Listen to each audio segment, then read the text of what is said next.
stand before you as a family doctor and an emergency room doctor.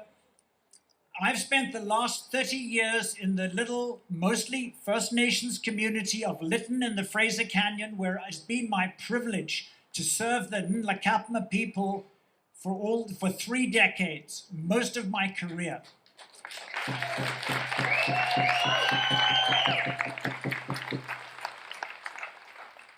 And one of the tragedies of that community was its Indian residential school.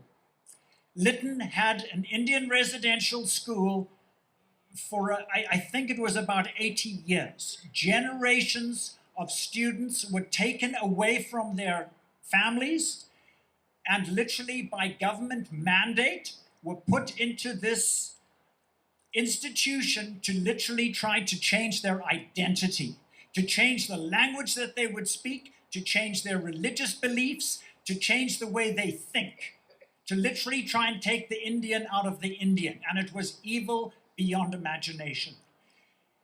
And when I arrived at Litton in 1993, I was devastated to see firsthand what that legacy was doing to the people there.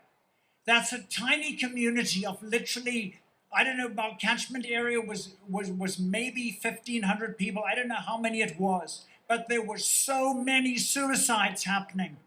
And I, as an emergency room physician, spent many traumatic days and nights trying to save people who had shot themselves or who had lain on the railroad tracks and had no limbs left, or who had thrown themselves into the river or in front of a semi-trailer because they could not live with the trauma, the sexual abuse that had happened to them in that school.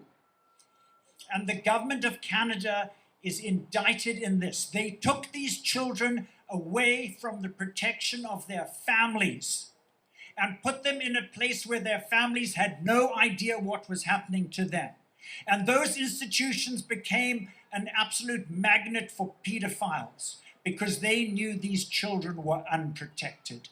And the government of Canada is doing exactly the same thing now in trying to keep parents in the dark.